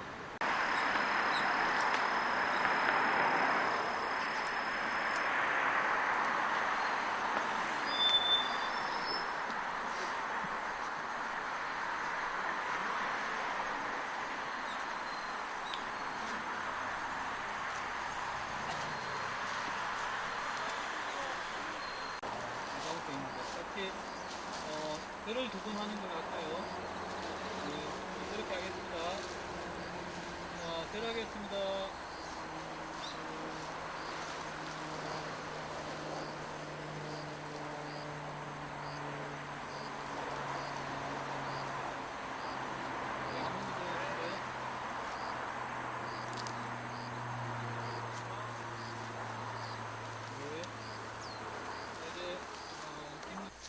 강상호 선생이 누군가 이게 굉장히 궁금하잖아요. 뭐 진양강 씨 뭐 많이 계신데 그런데 아주 우연한 게 이분을 제가 잘 알게 됐어요. 그때 제가 하는 일은 아침마다 그때 다방이라는 게 있는데 여로 다방이라고 저 중앙보타리에 그 다방에 가서 나이 많으신 분들 만나서 이 얘기를 듣는 게 제 일이었어요. 그래서 뭐 처음에 형평운동에 대한 저는 형평운동에 대한 얘기만 해주면 좋겠는데 뭐 우리 형이 독립운동하러 만주 가서 한참 돌아오다 보면 그날은 끝나고 또는 뭐 그 당시에 학교를 세우는데 뭐 어쩌고 이제 그랬는데 어느 날 어느 분이 내가 강상호 선생 부인을 안다 이거예요. 제 귀가 어떻게 됐겠습니까? 그래서 그분이 굉장한 지주의 아들이었어요. 진주 아시는 김두태라는 분이었고 그분의 아들이 김종철이라는 분이었고 그 김종철이라는 분의 아들이 진주에 이름난 큰 병원을 하고 있었어요. 그러니까 이분은 그 시대를 알고 계셨던 거예요. 그래서 이제 찾아갔죠. 그랬더니 그 봉곡동에 네네 그 봉곡동에 이제 골목골목 찾아갔더니 그 할머니가 한 분 계세요. 그 할머니가 그 당시의 사회상을 굉장히 잘 아세요. 근데 저는 그 말씀을 들으면서도 이분 얘기가 맞나? 이걸 알아야 될 거 아니에요. 근데 사진을 내놓는 거예요. 그 사진이 강상호 선생 사진, 강상호 선생이 친구들하고 찍은 사진, 강상호 선생이 동아일보 지국장 할 때 김성수 씨가 내려왔을 때 찍은 사진 등등등이 쫙 있는 거예요. 그 사진을 제가 제공해서 진주박물관에서 그 안중근 강상호전 열었는데 그때 활용이 된 겁니다. 그런데 그분은 어떻게 그렇게 강상호 선생을 잘하냐면 강상호 선생의 두 번째 여인이라고 할 수 있는데 그리고 이제 다시 이제 세 번째 결혼이 저 이감래 여사랑 결혼을 했고 그 자손들이 계세요. 근데 그분하고 낳은 아들이 한 분 계셨어요. 그런데 그때 얘기를 가만히 들어보니까 이분이 대단한 지주의 아들이에요. 그래서 강상호 선생의 아버지가 누군가 했더니 강재순이라는 분이에요. 강재순이라는 분이 어느 정도 재산을 가지고 있었나 하는 것을 이제 파악하기 위해서 제가 은초 선생님을 만나러 갔어요. 정명 선생 여러 번 만났는데 정명 선생 증언에 의하면 그 당시에 제일 큰 부자는 뭐 김기태라는 사람이 1만 2천석 있었고 뭐 그 정상진 그분의 이제 은초 선생님의 아버지죠. 그분이 뭐 8천석 했고 어디였는데 강상호 선생 강재수는 3천석 정도 했다는 거예요. 엄청난 재산입니다. 그 당시로서. 백석만 해도 엄청난 재산이거든요. 땅이 어디 있었느냐 그러니까 정천면 일대라는 겁니다. 정천면 일대. 그런데 그분이 대한면장을 했더라고요. 강재순이라는 분이. 그리고 큰아들이 강상호라는 분인데 이분이 진주 초등학교를 졸업을 했어요. 그 사진이 남아 있어요. 제가 아까 말씀드린 사진이. 그리고 진주 농림학교 1회 졸업생이에요. 그런데 이분 얘기만 들어도 제가 감탄할 텐데 둘째 아들은 일찍 세상을 떠났어요.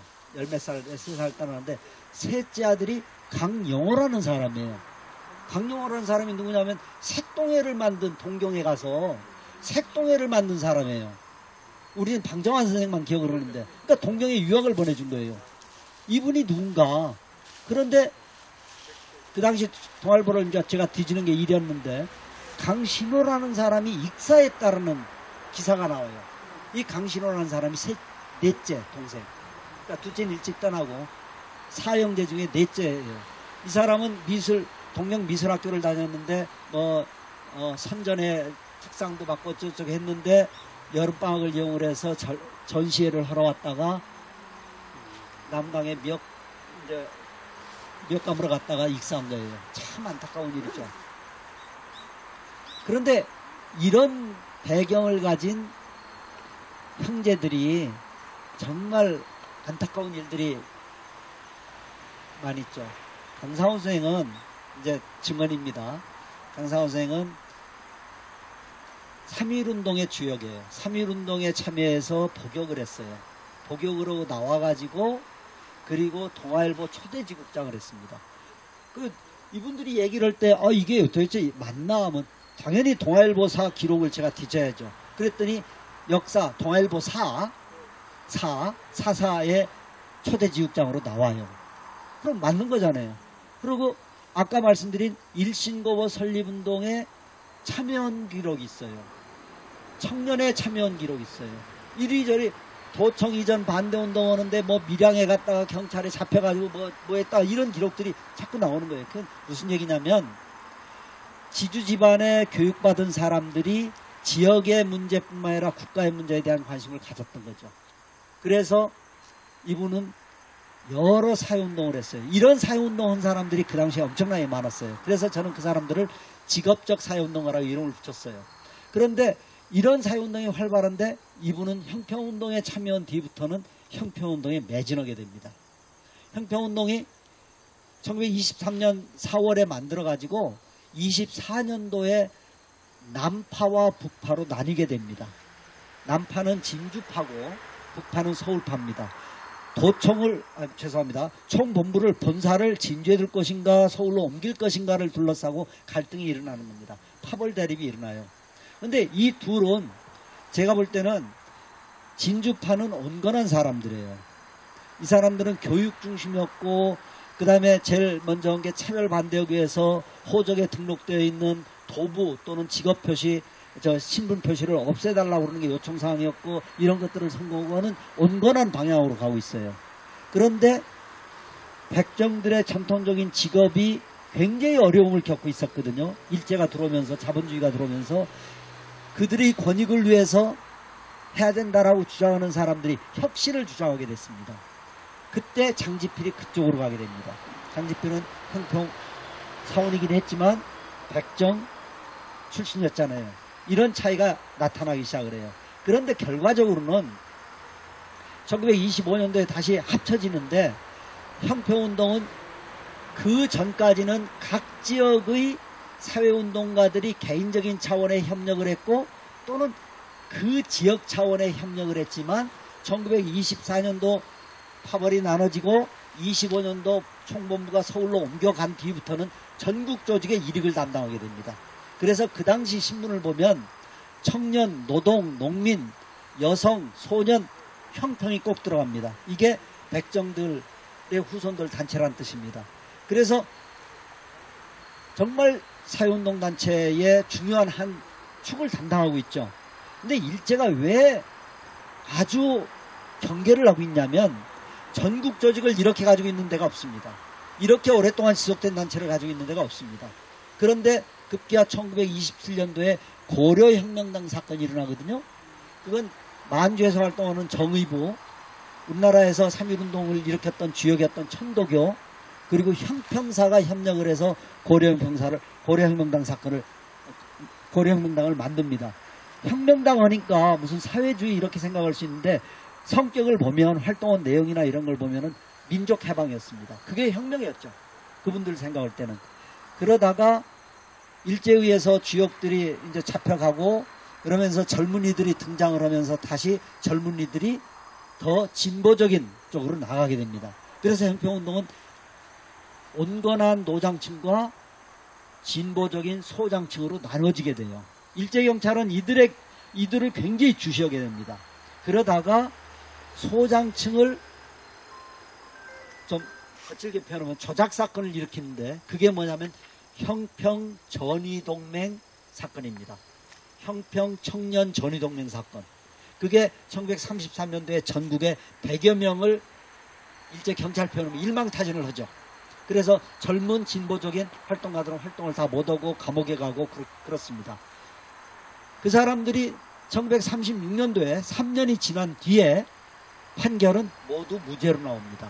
일제경찰에 또는 일제 판결에 무죄로 나왔다는 것은 누가 봐도 뚜렷한 거죠. 뭐 조서에 의하면은 똑같은 날 형사가 수천 내를 쓰고 또는 4월 24일, 25일 전국대회가 열리는 형평사 건물에 그 형평 4옥에 한옥입니다. 빌딩 생각하면 곤란하고요. 한옥인데 거기에서 이 비밀 결사를 했다는 거죠. 앞뒤가 안 맞는 얘기가 계속 기록이 나옵니다. 그러니까 재판부도 이거는 무죄다 그랬죠. 그런데 이미 1930년도부터 시작해서 형평사는 급격하게 하얀 길로 들어가게 돼요. 그리고 1935년도에는 대동사라고 이름을 바꿉니다. 이 대동사가 친일 부역단체로 전락합니다. 자기들의 권익을 위해서, 이익을 위해서. 이익이라는 게 뭐냐면 전쟁 중에 군수품인 가죽, 피역을 다뤄야 되거든요. 이 사람들은 먹고 살기 위해서. 그런데 일제가 그것을 통제하는 겁니다. 그것에 협력을 해요. 대동사가. 그래서 형평운동의 역사를 아는 사람들은 35년까지로 끊죠. 그리고 그 이후에 부역한 역사를 기억하는 사람들은 앞의 역사까지도 모두 다 통틀어서 부역 세력으로 보는 경향도 있어요. 그런데 분명한 것은 1923년부터 형평사가 내걸었던 제일 중요한 것은 인권이에요. 1923년도 문건에 인권이란 단어가 등장하는 것을 저도 보면서 제가 전율을 느꼈으니까요. 그리고 그것을 점점 1920년대 후반에 가면은 단순한 인권이 아니라 인생권, 사람이 가지고 있는 가장 기본적인 권리, 생활권, 살아가는데 필요한 기본적인 권리, 요즘으로 따지면 경제권입니다. 사회권이고 이런 것에 대해서 자기들은 매진해야 된다는 것을 강조를 하고 있죠. 이래서 30년도까지는 그렇게 가는데 일제에 의해서 그 다음에 이것이 급격하게 바뀌게 되죠. 아마도 그것이 형평운동에 대한 역사에 대한 관심이 좀 저조했던 요인 중에 하나 아니었을까. 또 하나 물론 백정들의 자취가 사라졌지 않습니까? 우리나라에 신분제의 자취에서. 그래서 후손들이 드러내놓고 자기들 선조들의 역사를 자랑스럽게 얘기하는 경우를 보기가 힘듭니다. 아까도 말씀드렸지만. 그래서 우리나라에서는 잊혀졌던 역사죠. 그 잊혀졌던 역사를 제가 오니까 아무도 몰라서 제가 해문나죠. 그런 의미에서 이 광맥을 찾다 보니까 진주의 근사한 역사가 많아요. 진주의 역사 참 근사하다 이러고 있고, 그리고 오늘날 이 형평운동은 더욱더 필요하다고 생각을 하는 겁니다. 혐오와 차별이 지금 우리 한국 사회를 얼마나 심각한 문제로 몰아넣고 있습니까? 이 차별 없는 사회를 향해서 가는 형평운동 정신은 여전히 필요하다. 게다가 일본의 수평사와 교류를 활발하게 하고 있거든요. 이것은 오늘날 우리에게 요구되는 국제적 연대의 산복입니다. 일본 사람들은 우리를 지배하고 있는 지배자들이잖아요. 지배 세력이잖아요. 우리는 형평사원들 입장에서는 이중적 지배를 받고 있어요. 하나는 조선 사람으로서 지배를 받고 있고 하나는 형평사원으로서. 그런데 수평사원들은 이네들과 협력하고 이네들과 교류하고 하면서 지원을 해주는 거죠. 이것 자체가 앞으로 필요한 국제적 연대의 산도기가 아닌가 이런 생각을 합니다. 제가 설명은 여기서 마치도록. 너무 지나치게 길죠? 네, 고맙습니다. 혹시 질문 있으면 질문하시죠. 아니, 아까 세 가지 키워드. 그거 참 마지막. 그래서 제가 그 백정들 했더니 어느 학생의 할머니가 하는데 이제 강상우 선생이 이렇게 하다가 재산을 다 날렸어요. 이 땅도 팔았어요. 다른 사람한테. 그래서 다른 땅에 묻혀 있어요. 다른 땅에 묻혀 있는데 강상우 선생이 1957년에 세상을 떠났거든요. 그때는 이제 이감래 여사의 자제분이 기억을 하시죠. 그런데 아버지가 돌아가셨다, 강사원 선생이 돌아가셨다 하니까 그 형평사원 후손들이 축산기업이라고 그럽니다. 지금 그 기업장을 치러줬어요. 크게 저 시내에서까지 만장이 오고, 그리고 그때까지 떠나시기 전까지 명절 때만 되면 가서 인사하고 그랬답니다. 그래서 명절 개념이 등장한 겁니다. 그런데 참 안타까운 상황인데 재산을 다 없앴잖아요. 그때는 사회운동 오는 게 뭐 돈 많은 집에 자손들이 이제 재산을 많이 없애는 그런 과정인데, 이분도 이제 그런 경험에서 말년엔 굉장히 어렵게 사셨답니다. 어렵게 사셨고, 자식을 충분히 교육도 못 시키고 그런 아픔을 가지고 있어요. 제가 개인적인 가정 얘기를 좀 더 하기는 좀 곤란하긴 한데, 그래서 우리가 70주년 기념사업 하면서 이 자손들이 자기들의 아버지를 다시 한번 다시 이어게 됐고 자랑스럽게 지금 아주 굉장히 자랑스러우고요. 근데 그 전까지는 좀 그렇지 않았던 것 같아요. 이것도 뭐 거의 폐묘 수준으로 갔었고, 그러다가 강사원 선생이 여기에 나온 것처럼 이제 그 대통령 표창을 받았거든요. 독립운동, 3.1운동에 이제 감옥을 갔었기 때문에 어느 날 그 아드님이 저한테 전화를 했어요. 이 현충원으로, 대전 현충원으로 갈 수 있다고. 근데 전 평소에 소리는 안 치는 사람이거든요. 근데 그건 전화로 절대 안 된다고 막 엄청나게 제가 막 큰 소리로, 진주의 강사원은 누구도, 모든 사람이 기억하지만 거기 가면 누구도 기억을 못한다. 그래서 사실 여기에 남았는데, 그 뒤에 선거운동 기념사업에서는 저 안내판을 붙이고 진주시의 협조를 받아가지고, 그리고 상당히 중요한 이제 이렇게 뭐 순례지라고까지 할 수 없지만 어쨌든 우리가 가서 보고 배울 수 있는 곳이 됐죠. 저는 그때 고함친 게 잘했다고 저는 생각을 합니다. 고맙습니다. 그런 에피소드는 많이 있어요. 김준영 선생님 모시고 우리가 김준영 선생님하고 김중섭 선생님 두 분의 한 분은 이제 역사 강의, 한 분은 기본은 역사하지만은 이 사회학적 관점에서 아주 우리 현대사, 그건 근대사라기보다는 현대사라고 되어 있죠. 우리 현대사를 어떻게 이해해야 할 것인가 하는 것에 대해서 여러분들은 큰 영감을 받으셨을 것이라고 확신합니다. 영감을 받지 않았다면 이 자리에 서 있을 필요가 없는 사람들이죠. 이거는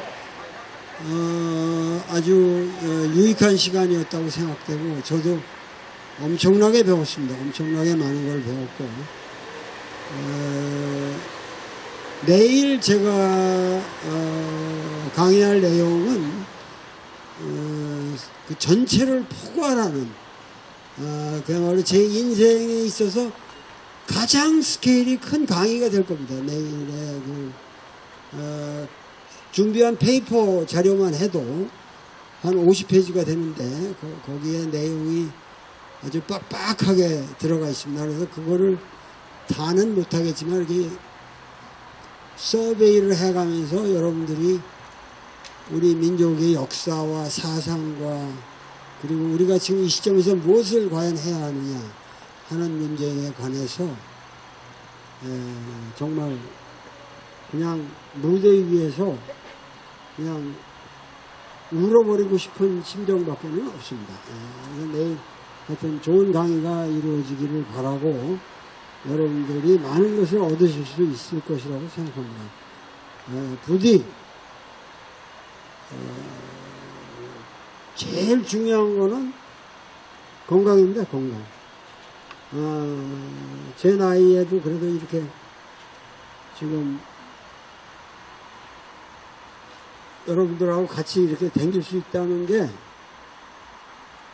그 건강 관리를 잘 해야 되거든요. 그래서 오늘도 지금 어제 밤을 좀 잠을 약간 설쳐가지고 집을 나가서 저기 하니까, 근데 오늘 밤에 또 피로를 회복해서 내일 힘찬 강의를 하고 여러분들 부디 건강하셔가지고 대내 모든 제절이 아주 풍요롭게 이루어지시기만을 저는 기원하고 기도합니다. 감사합니다.